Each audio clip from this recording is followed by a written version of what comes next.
Hello everyone, welcome to the master classes. कैसे हैं आप सभी लोग? उम्मीद करती हूँ अच्छे होंगे, अपनी पढ़ाई अच्छे से कर रहे होंगे। तो बच्चों, लास्ट क्लास में हमने 8.3 का फर्स्ट क्वेश्चन जो है वो कंप्लीट कर लिया था। आज हम सेकंड ऑनवर्ड्स करेंगे।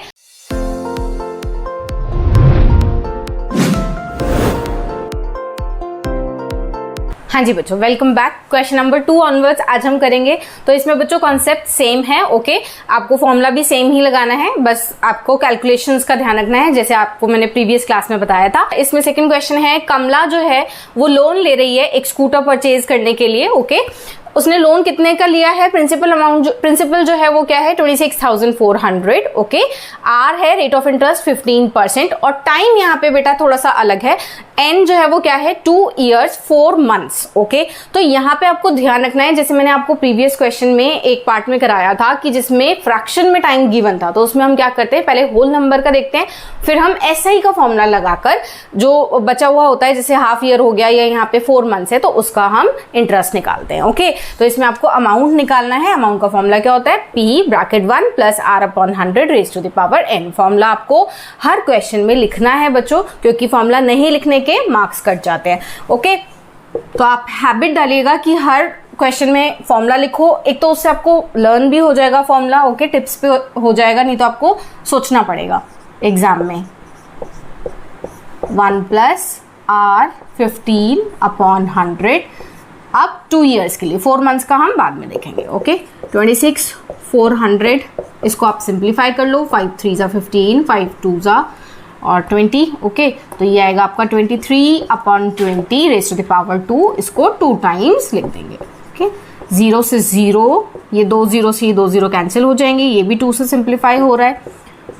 ये हो गया आपका 132, ये हो गया आपका 66। तो आप 66 इंटू 23 इंटू 23 इंटू 23 होता है बच्चों 529, और ये आएगा आपका 529 को 66 से मल्टीप्लाई कर लेते हैं। 6 9 ज़ा 54, 5 17 1 3174, ये आएगा बच्चों 34,914, ओके। तो ये तो आ गया आपका अमाउंट कब? 2 years के बाद, ठीक है। तो 2 years के बाद का तो आ गया, लेकिन अभी 4 months का हमें इंटरेस्ट और पे करना है, जो किस अमाउंट में हम पे करेंगे? 34,914 पे, ओके। तो अब P हमें ये लेना है, SI फाइंड आउट करेंगे। P into R into T/100, okay. 34,914 into R rate of interest 15%, 4 months। तो बच्चों मंथ्स को आपने ईयर में चेंज करना है, ओके। 12 से डिवाइड कर देंगे, राइट। अब 4 1 ज़ा 4, 4 3 ज़ा 12, 3 1 ज़ा 3, 3 5 ज़ा 15। अब बच्चों या तो आप इसको सिंप्लीफाई कर सकते हो, लेकिन 2 से आप सिंप्लीफाई कर तो दोगे, लेकिन यहाँ पे आप 50 या कुछ भी और थोड़ा सा सिंप्लीफाई होगा, पर पूरा नहीं होगा, पॉइंट्स में आंसर आएगा। तो आप इसको 100 ही रहने दो, इसको मल्टीप्लाई कर दो, और क्या होगा? 2 digits के बाद पॉइंट लगा देना, ओके, अपॉन 100। तो ये आएगा आपका, मैं इसको थोड़ा सा इधर कर रही हूँ, 5 4 ज़ा 22, 7 5 9 ज़ा 45, 4 4 2 17। तो 1,745.70 ये आ गया आपका 6 months का इंटरेस्ट जो कमला को पे करना है, ओके। तो अब आपको टोटल अमाउंट निकालना है। अमाउंट क्या होगा? अब ये वाला जो अमाउंट था और ये इंटरेस्ट और अभी उसे पे करना है, तो 34,914 नहीं, हाँ 0.0 लिख सकते हो। उसके बाद ये 1,745.70, ठीक है। इसको आप ऐड करो, ये आएगा आपका 36,659.70, ओके बच्चों।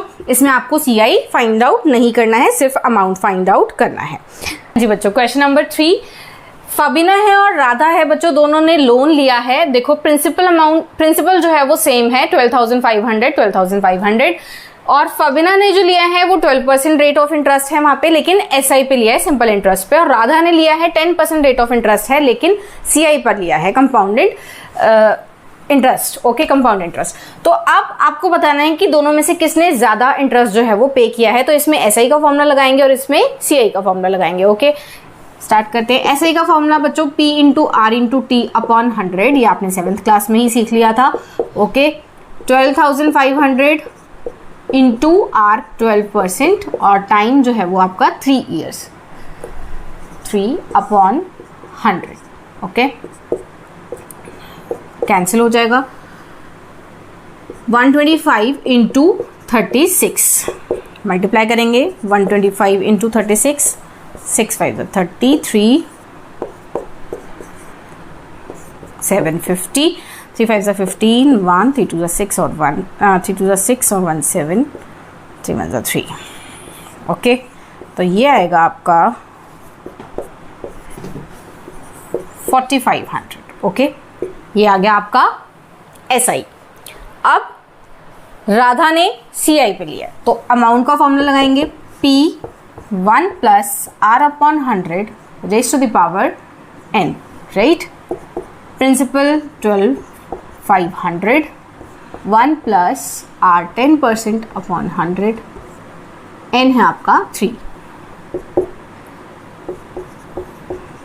ये आ जाएगा आपका 0 से 0 cancel, 11 upon 10 into 11 upon 10 into 11 upon 10, 3 times इसको लिखना है। N3 है। ये 2 zeros तो कैंसिल हो जाएंगी बट ये 1 0 रह जाएगी। ओके तो इसको आप पॉइंट लगा देना। मैंने आपको बताया ना कि अब अगर आप डिवाइड करोगे भी 5 से वैसे हो जाएगा बट आपको आगे 2 से डिवाइड करना पड़ेगा। ये आप डायरेक्टली कर सकते हो। 11 इंटू 11 इंटू 11 होता है बच्चों 1331। ओके अब 1331 को आप 125 से मल्टीप्लाई कर लो तो ये आएगा हमारा 5 1 5, 5 3 15, 2 1 2, 2 3 6, 2 3 6, 2 1 2, 1 3 3 1, 5 7 6। ओके अब आप एक डिजिट के बाद पॉइंट लगा देंगे तो 16637.50। ओके अब ये आ गया आपका अमाउंट। CI अभी हमें फाइंड आउट करना है। CI का फॉर्मूला होता है बच्चों A माइनस P, तो 1637 माइनस 12,500, ये आएगा आपका 0.507,314। तो 4,137.50 किसका आया है? राधा का इंटरेस्ट आया है और जो फेबिना का इंटरेस्ट है वो कितना है? 4,500। तो किसने ज्यादा इंटरेस्ट पे किया है बच्चों? फेबिना ने। और कितना ज्यादा किया है इनको माइनस कर देंगे तो आपका आंसर आ जाएगा। तो फेबिना पेड मोर इंटरेस्ट, कितना ज्यादा? 4,500 माइनस 4,137.50। ओके तो देखो 4,000 में से 4,000 चले गए, 500 में से माइनस कर दो आप 137.50। तो ये आएगा आपका 362.50। ओके तो फेबिना ने ज्यादा इंटरेस्ट पे किया है, कितना? 362.50। आई होप आपको ये अच्छे से क्लियर हो गया होगा। दोनों ही कॉन्सेप्ट जो है वो बिल्कुल इजी हैं, पहले जैसे ही हैं, बस आपको कैलकुलेशंस का थोड़ा सा ध्यान रखना है। हाँ जी बच्चों, क्वेश्चन नंबर 4 वो कह रहे हैं कि मैंने एक लोन लिया है 12,000 रुपीज का, रेट ऑफ इंटरेस्ट है 6%, टाइम है 2 years, मैंने सिंपल इंटरेस्ट पे लिया है। अगर मैंने कंपाउंड इंटरेस्ट पे लिया होता तो कितना ज्यादा इंटरेस्ट मुझे पे करना पड़ता? ओके तो बच्चों हम दोनों निकालेंगे इसमें, SIB और CIB, क्योंकि हमें डिफरेंस देखना है दोनों का। ओके तो SI का फॉर्मूला सिंपल सा होता है P into R into T upon 100, 12,000 into 6% into T है 2 years, 0 से 0 कैंसिल हो जाएगी। 120 इंटू 12, 12 ज़ा 144 और 0। तो ये तो आ गया आपका सिंपल इंटरेस्ट, इसमें तो ज़्यादा कैलकुलेशंस भी नहीं थी। ओके अब SI निकालना है, CI निकालना है। CI पहले A निकालेंगे, P 1 plus R upon 100 raise to the power N। 12,000, 1 plus 6 upon 100 raised to the power 2.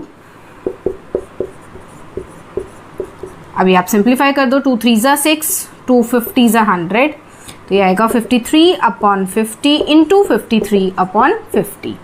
तो ये 2 zeros तो कैंसिल हो जाएंगी. 5 1 ज़ा 5, 5 2 ज़ा 10, 5 4 ज़ा 20. अब 24 इंटू 53 इंटू 53 अपॉन 5 से डिवीजन करनी पड़ेगी आपको. Okay, 6 7 416 upon 5. ये आएगा आपका 13483.2. ओके, अब ये आ गया आपका अमाउंट. अब आपको CI भी निकालना है. तो CI का मामला होता है A माइनस P. तो ये आएगा आपका 1483.20. ओके, अब दोनों का डिफरेंस निकालना है बच्चों. ठीक है, तो इन दोनों का डिफरेंस निकाल के हमें पता चल जाएगा कि हमने अगर CI पे लिया होता तो कितना ज़्यादा हमें पे करना होता. तो 43.20 जो है वो दोनों का डिफरेंस आएगा कि इतना अमाउंट हमें ज़्यादा पे करना पड़ता अगर हमने कैसे लिया होता, CI पर लिया होता. आई होप आपको ये अच्छे से क्लियर हो गया होगा. मिलते हैं फिफ्थ क्वेश्चन के साथ. हाँ जी बच्चों, क्वेश्चन नंबर 5. वासुदेवा है, उसने एक इन्वेस्टमेंट करी है बच्चों 60,000 रुपीज की. रेट ऑफ इंटरेस्ट है 12% per annum. Compounded half yearly है बच्चों, ध्यान रखना है. और 2 क्वेश्चंस इसमें पूछे हैं कि आफ्टर 6 मंथ्स उसको कितना अमाउंट मिलेगा और आफ्टर 1 ईयर उसको कितना अमाउंट मिलेगा. तो कंपाउंडेड हाफ ईयरली है बच्चों. अगर आपने प्रीवियस वीडियो देखी होगी तो आपको पता होगा कि रेट ऑफ इंटरेस्ट को क्या करते हैं, हाफ कर देते हैं. ओके, क्यों हाफ कर देते हैं फिर भी मैं बता देती हूँ. देखो बच्चों, कंपाउंडेड हाफ ईयरली का मतलब क्या होता है कि एवरी 6 मंथ्स में उसका जो इंटरेस्ट है वो प्रिंसिपल में जुड़ रहा है. ओके, तो 6 महीने के लिए जो इंटरेस्ट रेट है ये पर एनम था, तो ये आधा भी तो हो जाएगा ना. ठीक है, तो ये हो जाएगा 6%. और टाइम को क्या करते हैं आप, टाइम को इंटू 2 करते हैं. ठीक है, रेट को हाफ करते हैं, टाइम को इंटू 2 करते हैं. पर यहाँ पे देखो, यहाँ पे तो 1 ईयर है तो 1 इंटू 2 कर देंगे, यहाँ पे तो 2 ले लेंगे n को. लेकिन यहाँ पे 6 मंथ्स है खाली, तो 6 मंथ्स मतलब एक हाफ ईयर, राइट. तो इसमें n लेंगे 1 और इसमें n लेंगे 2. दोनों में फॉर्मूला पुट करेंगे अमाउंट का. Amount is equals to P1 plus R upon 100 raise to the power n. Okay, 60,000 आपका P1 plus R 6 upon 100 raise to the power 1. तो इसमें तो खास कैलकुलेशंस नहीं होंगी आई गेस. तो 106 अपॉन 100 कैंसिल हो जाएगी. 0 0 0 6 6 ज़ा 36, 6 1 ज़ा 6. तो ये आएगा आपका 63,600 रुपीज़ उसका 6 मंथ्स के बाद हो जाएंगे. ओके, यहाँ पे भी same formula 60,000 bracket 1 plus R 6 upon 100 raise to the power 2. यहाँ पे 1 ईयर के लिए है. ओके, मैं यहाँ पे लाइन ड्रॉ कर देती हूँ एक. तो 60,000 1 प्लस, तो ये हो जाएगा आपका 106 अपॉन 100 इंटू 106 अपॉन 100. आप चाहो तो यहाँ पे सिंप्लीफाई भी कर सकते हो 2 से, लेकिन मैंने इसलिए नहीं किया बच्चों क्योंकि 0 से 0 कैंसिल ईजिली हो जाती है, वो कॉम्प्लिकेट हो जाएगा, कोई फायदा नहीं है. 6 इंटू 106 इंटू 106, ये आएगा आपका 67,416. राइट, आई होप आपको अच्छे से क्लियर हो गया होगा. तो बच्चों आज की क्लास हम यहीं तक रखते हैं. नेक्स्ट क्वेश्चंस करेंगे नेक्स्ट वीडियो में. आई होप आपको ये कॉन्सेप्ट अच्छे से क्लियर हो गया होगा. आगे के क्वेश्चंस भी सेम ही हैं, आप कर सकते हैं ट्राई अपने आप से भी. तो मिलेंगे जल्दी ही नेक्स्ट वीडियो में. Till then please take care.